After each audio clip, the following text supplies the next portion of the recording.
Kenapa orang Islam, Rasulullah SAW itu lebih senang kalau yang menang itu orang Nasrani Romawi, ketimbang yang menang itu orang Faris, dalam hal ini ateis.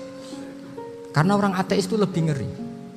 Sebetulnya beberapa penemuan sains, terutama di ilmu medis, itu orang Amerika, kayak cloning. Tapi orang Amerika itu masih dilarang oleh gereja untuk mengaplikasi. Karena nanti bayi cloning itu dipakai suku cadang. Di Amerika masih ditentang oleh fatwa-fatwa agama, baik Islam maupun Kristen. Tapi di Cina itu dipraktekkan, karena nggak ada halangan agama. Di Cina itu biasa ada kondom diolah lagi jadi alat-alat aksesoris. Di Amerika tidak ada, karena masih ada agama, masih ada larangan. Sehingga orang Islam itu lebih takut kalau yang menang itu Persia, karena terus cara berpikir ternyata Tuhan itu tidak ada, langit nggak ada perannya. Jadi ketika yang menang Nasrani masih berpikir itu pertolongan Tuhan, meskipun mungkin cara mengatakan Tuhan beda dengan kita. Tapi ada satu kesamaan bahwa kekuatan samawi itu ada. Jadi disebut ghulibatir rum fi adnal ardi wa hum min ba'di ghalabihim saghibun. Di sini diterangkan oleh Syekh Nawawi supaya kamu tidak salah paham. Sebetulnya kamu katakan misalnya wah itu paham liberal, sebenarnya saya tidak tersiksa. Cuma takut yang mengatakan seperti itu cek goblokir atau ngaji gitu. Itu aja masalah saya. Ini saya baca ini karangannya Syekh Nawawi, karena tadi kata Mbak Firjon ngaji itu harus sama orang yang bersanad. Nabi Isa itu kalau orangnya ceria sekali. Pernah ditegur sama Nabi Yahya, mali aroka dohikan ka'annaka aminta min makrillah. Saya melihat kamu kok selalu senyum ceria, seakan-akan tidak ada adabnya Allah. Terus Nabi Isa balas ke Yahya, mali aroka abisan ka'annaka ayista min rahmatillah. Kamu kok merengut terus, koyok ning donya ora ono rahmat. Jadi kamu milih mana? Senyum terus apa merengut terus? Partainya hanya dua, Nabi Yahya sama Nabi Isa. Jadi khazanah itu banyak. Untuk melawan penyakit itu ketakutan itu bahaya, karena bisa mengganggu imunitas tubuh. Orang harus percaya diri, harus pede. Meskipun harus hati-hati, tapi harus tetap pede. Dengan demikian imunitas tubuh kita terjaga. Jadi ya sudah seperti itu. Semua orang punya cara untuk menjaga diri masing-masing. Kemudian tentang Mbah Ahmad Siddiq, saya tahu banyak karena dulu saya masih ingat. Ini sekaligus ijazah pada cucu-cucunya. Kalau sama anaknya tidak berani sama cucu-cucunya. Saya masih ingat Mbah Ahmad Siddiq itu sangat loyal sama yang namanya negara.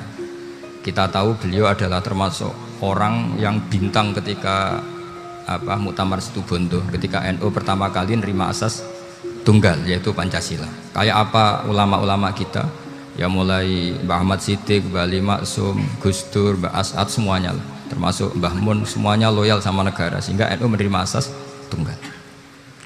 Itu saya masih ingat karena bapak dulu perwakilan dari NU cabang Lasem. Beliau pernah ngundang Mbah Ahmad Siddiq di sini, zaman itu zaman Pak Dzufar ikut ngundang ke sini, bapak saya. Itu saya menangi beliau ngisi pengajian di hallnya buyut saya, Mbah Umar bin Arabi. Jadi saya ini zuriyahnya Mbah Umar bin Arabi, sama dengan keluarganya Ki Hamid Pasuruan. Itu beliau cerita bahwa kemenangan Islam itu tidak harus kita yang menang kangelan. Kadang Allah bikin orang lain yang kangelan, kita yang ikut menang. Jadi dulu kata beliau, banyak ulama ketika kita diserang Jepang, saya masih ingat, saya karena pas itu ikut ke Lasem, karena saya santri sarang, Mbah Mun ngisi di Lasem, saya ikut di Lasem karena saya masih keluarga.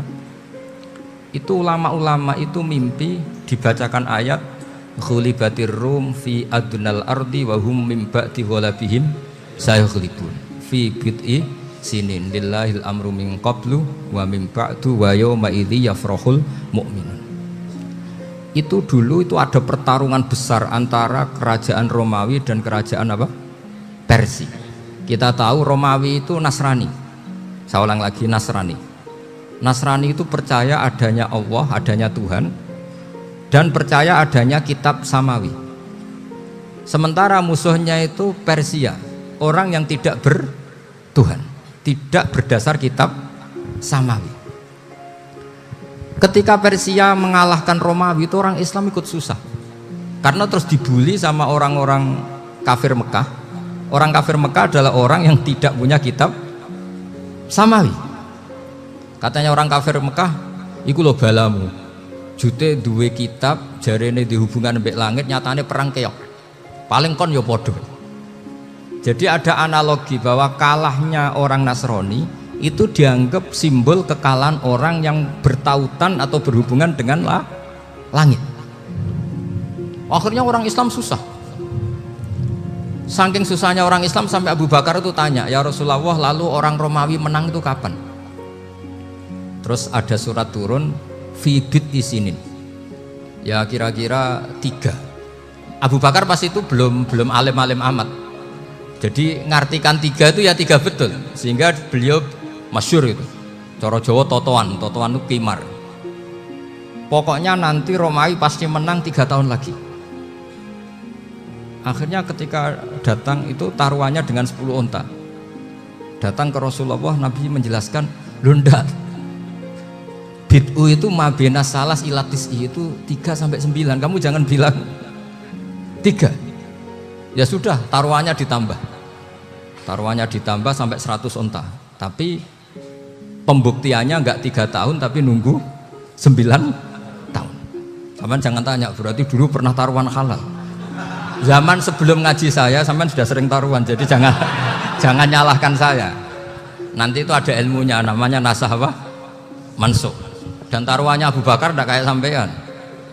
Taruhan yang sangat-sangat demi Islam, bukan demi hadun nafsi. Betul.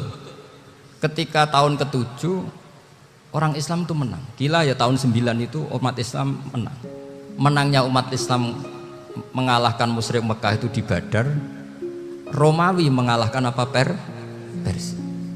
Gara-gara Romawi mengalahkan Persia itu cara berpikir orang tuh rubah. Ternyata langit itu ada, kekuatan langit itu ada.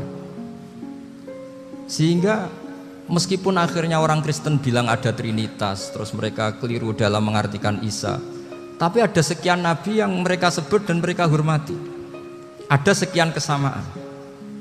Sehingga dalam Islam, saya ulang lagi, dalam Islam, andai kan disuruh milih orang komunis sama orang Nasrani, Islam tentu sama-sama kerjasama, milih sama yang Nasrani, karena ini ahli kitab, kerjasama loh, bukan milih menjadi Nasrani. Nanti kalian salah paham, senangannya terus bully. Itu semangatnya pasti hasad. Nah, terus lalu relevansinya dengan Indonesia gimana?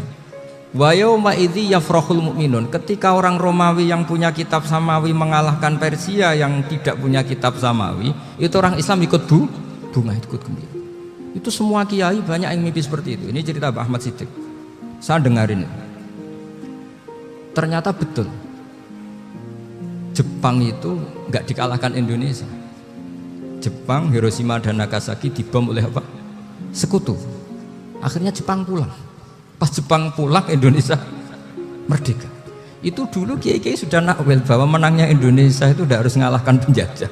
Pokoknya nanti penjajah ada yang mengalahkan. Jadi orang Islam zaman itu tidak bisa mengalahkan Persia. Yang mengalahkan itu Romawi. Tapi orang Islam ikut gembira. Itu sebenarnya wa yauma idzi yafrahul mu'minun binasril.